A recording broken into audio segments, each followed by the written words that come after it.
Bismillahirrahmanirrahim. I am Dr. Muhibbullah Wazir, and the topic for today is the peritoneum. But before we start the peritoneum, the new students must have some knowledge of abdominal cavity. Now we have removed the anterior abdominal wall, and from the anterior abdominal wall, the abdomen is divided into 9 areas: right hypochondrium, left hypochondrium, and then epigastrium, right lumbar, left lumbar and umbilical region, right iliac fossa, left iliac fossa, and hypogastric region. This you already know. Then the anatomy of the abdominal wall,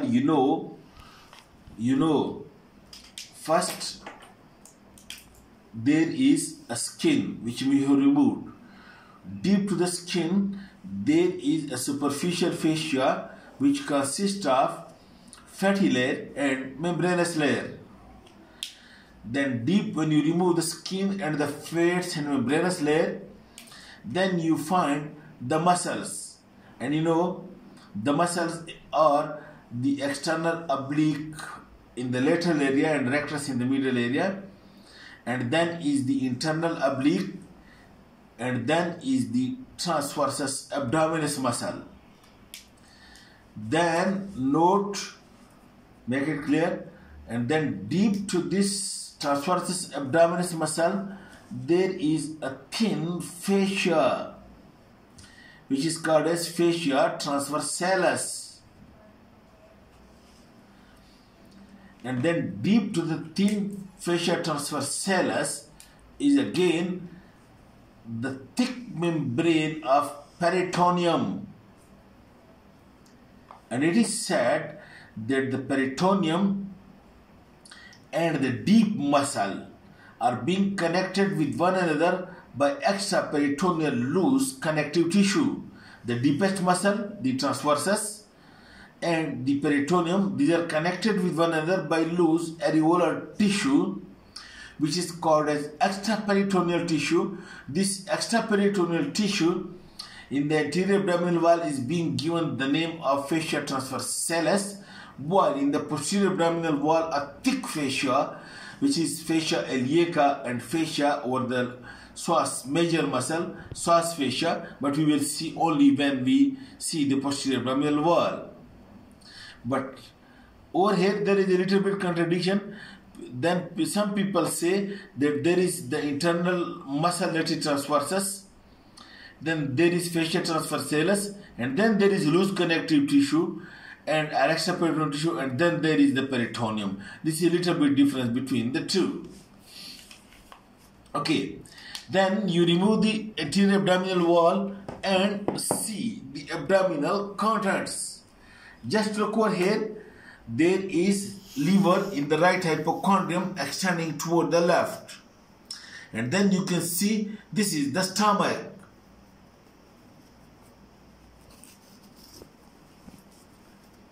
You can see this is the liver, and then this is the stomach. Over here, deep to it lies the spleen. Then you can see this intestine, small intestine, which hangs freely. It does not lie in a posterior abdominal wall. When someone is standing, the intestine hangs free. You would have seen the intestine of the animal. And then is the large intestine. You can see over here, this is ascending colon which lies on the posterior abdominal wall. Well, this is the transverse colon, and the transverse colon does not lie on the posterior abdominal wall, but it extends like this. It extends like this of the posterior abdominal wall. It does not, it lies like this. In the same way, the small intestine also does not lie. And then this, you can see, this is the descending colon, and the segmental colon again lies off the posterior abdominal wall. Now when you remove these structures, deep to it, you will see some other structures.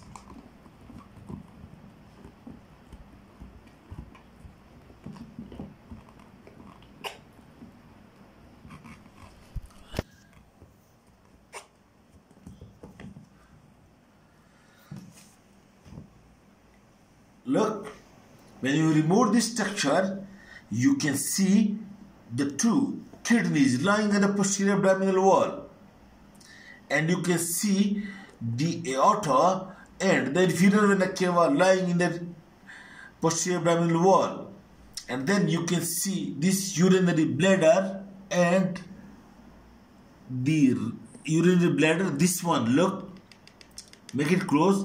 This is urinary bladder and this is rectum, and then it goes into the anal canal, and this is the external iliac vessels, and this is the ureter.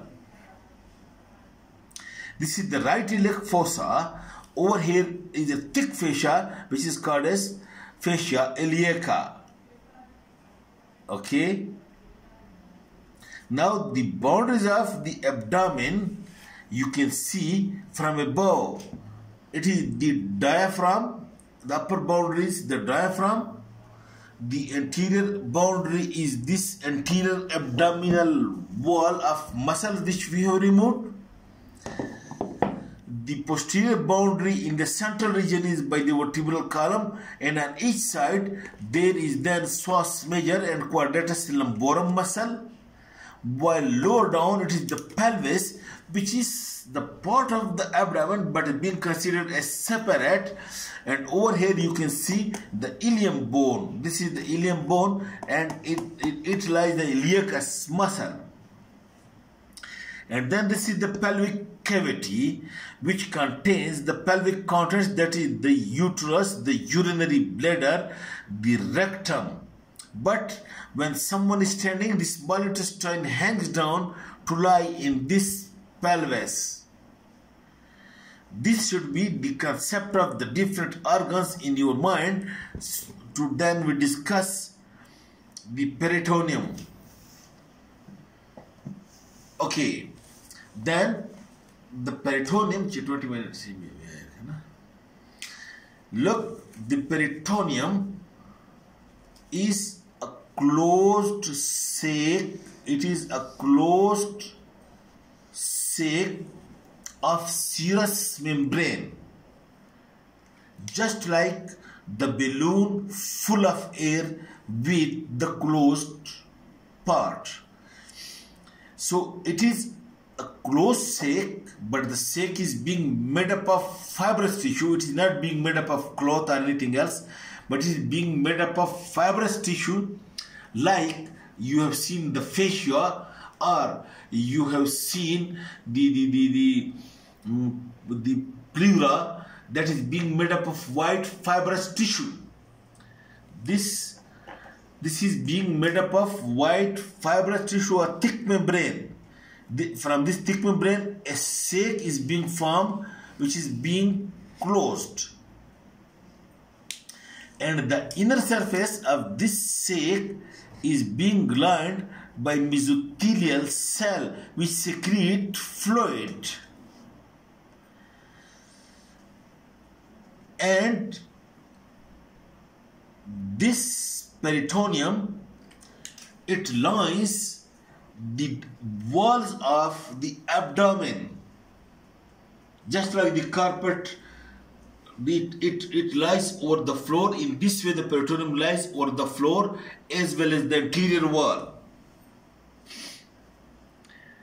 To make the concept of, first of all, the structure of peritoneum, it is a closed sac made up of fibrous tissue, and the inner surface is being lined by the mesothelium, which secretes the lubricating fluid. If lubricate the different viscera, so that the viscera during movement, the movement is being made easy by this lubricating fluid, and this is being called as peritoneal fluid. Okay, but this is very thin film of fluid, but that I will explain when we explain. Okay, now note the point. Look, let me say this is the peritoneum. Look, it covers this posterior abdominal wall. This is the undersurface of the diaphragm. It lines the undersurface of the diaphragm. Then it covers this posterior abdominal wall. Then it enters into the pelvis and covers the structures in the pelvis. and then these structures are it passes over here to unite with this. Again, in this way, it is a closed sac. It is a closed sac. It is not open sac. One point. And this is the anterior abdominal wall. When you give incision over here for operation and you cut these layers which I have just mentioned, and then you cut this peritoneum and put your hand inside this peritoneal cavity, inside this cavity, we call that this is the greater sac of peritoneum. And your hand is now in the greater, this is greater sac, and your hand is now in the greater sac of peritoneum. I hope you understand. Like this is the peritoneum of anterior abdominal wall, and that is the peritoneum of the posterior abdominal wall, and the peritoneum on the inferior abdominal wall, that is inferior surface of diaphragm, and it lies over these pelvic organs, and these two layers are in contact almost with one another because the abdomen is being full of the viscera. That's why the two layers are in contact. And when you give incision from overhead and put your hand inside it, your hand is in the greater sac of peritoneum. That is the greater sac of peritoneum. There is one another lesser sac, but I will tell you later on. That's okay. This is one concept of peritoneum. Then another is that, as I told you, can you give me this pie? What is it, pie?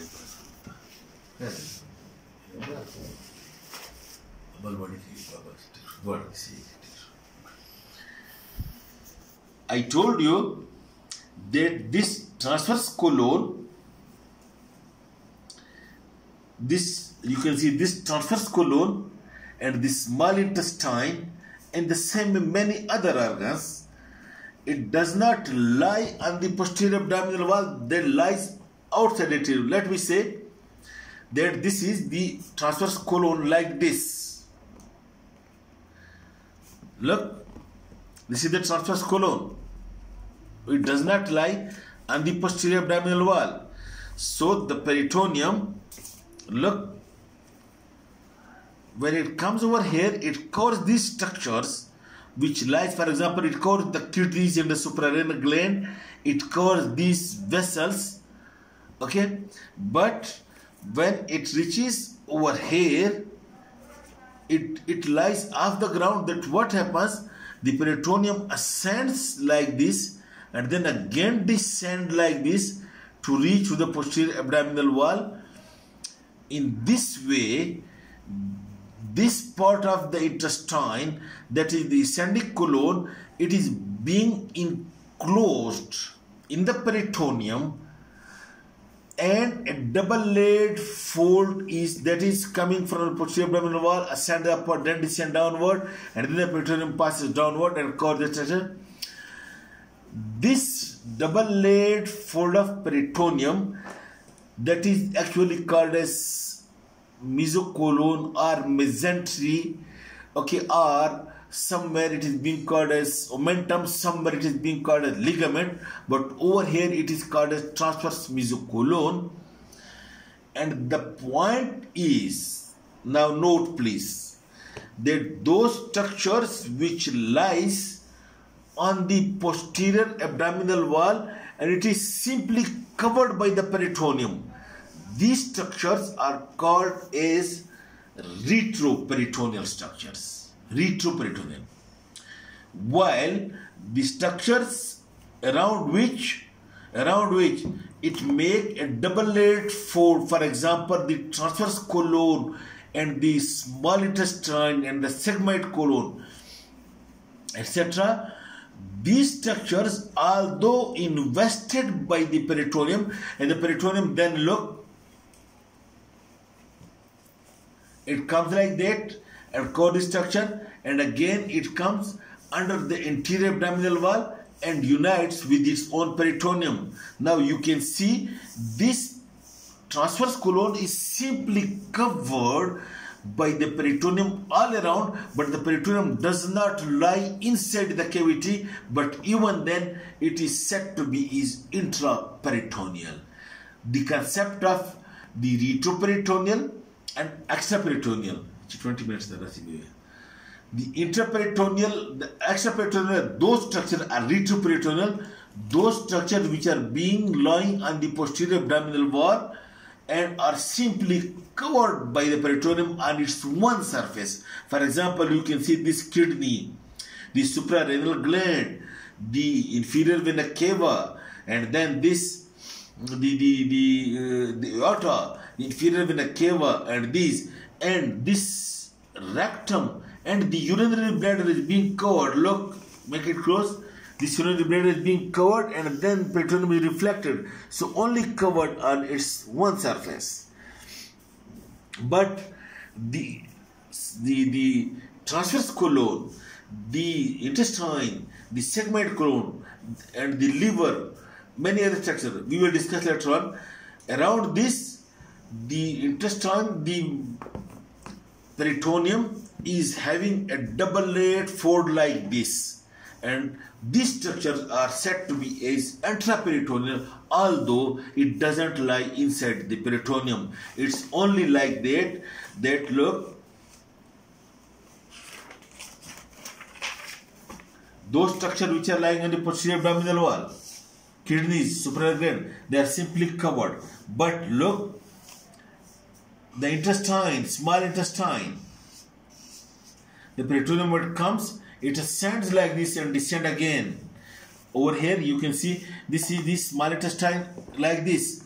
The peritoneum which comes, it ascends and again descends, and a double-layered fold is being formed, and these blood vessels and nerves, it passes between the two layers, and this is called the mesentery of the small intestine.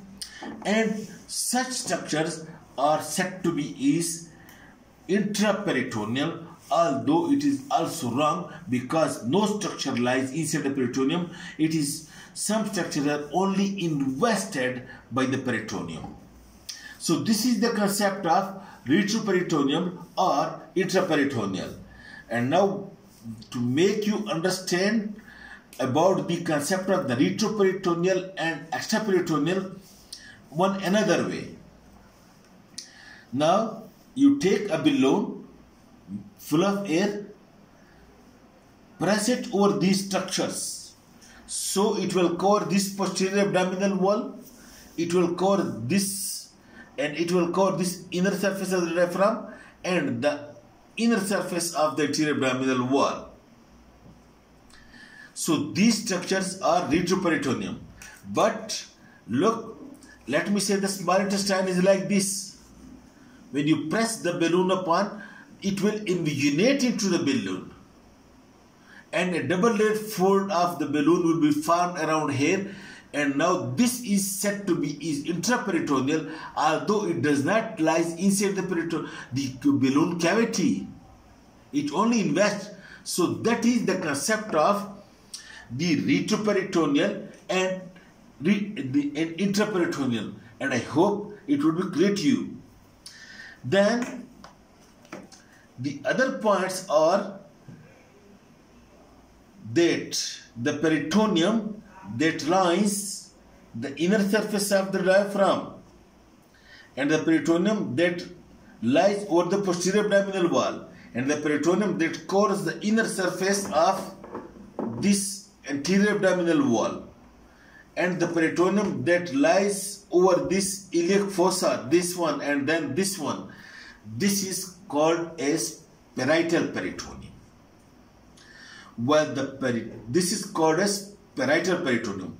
So the part of peritoneum that is in contact with the boundary walls of the peritoneum, for example, from the posterior and anterior abdominal walls, that is being called as parietal peritoneum. And I told you at the start that this parietal peritoneum is being connected to the deepest layer of the muscle, the deep muscle, by a loose connective tissue. Okay, just a minute. And this parietal peritoneum, because it is in contact with the body wall. That's why it is also being supplied by the same nerves as us supplying this body wall muscles. And it is said that this parietal part of the peritoneum is being developed from somatopleural part, from the somatopleural. That's why it is somatic in development, in nature, and being supplied by these somatic nerves of the body wall. That's why the parietal peritoneum is painful to cut and to stitch it again or to touch with the needle. This parietal peritoneum is painful, and the pain you can localize properly, like the pain of the skin or the body wall that you can localize. While the peritoneum which invests, for example, this transverse colon over here, the transverse colon, this one and this one, this is the transverse colon, and the intestine, the small intestine, and the sigmoid colon, etc., which is being invested by the peritoneum, and note where the small intestine like this, which is invested by the peritoneum, over here the peritoneum is being fused with the wall of the small intestine inseparably, and it is said that this peritoneum is called as visceral peritoneum. And this visceral peritoneum is developmentally from the splachnopleural, and that's why this visceral peritoneum is being supplied by the same nerves which supplies the intestine, that is supplied by autonomic nerves. That's why the pain of the visceral peritoneum is not localized, it is diffuse. And number two, the pain receptors present over there in the visceral peritoneum are actually the stretch receptors or ischemic receptors. Okay? When there is stretching of the intestine, distension, or when there is ischemia, so the pain initiates. But the pain would not be so localized as that of the parietal peritoneum. And the pain of the different viscera of the abdomen is, that's why it is being diffuse. The patient cannot locate to the proper area, but it is the doctor that with the help of the palpation with the hand, that if the epigastric area is tender, then the doctor says that it is the pain of the stomach. If the right iliac fossa is tender, then the doctor says that maybe the pain of the acute appendicitis, or many different diagnoses, but it depends upon the doctor's hand.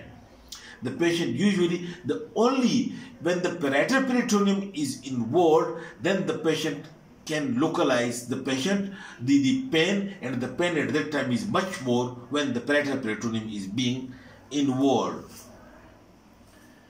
Okay, stop it now.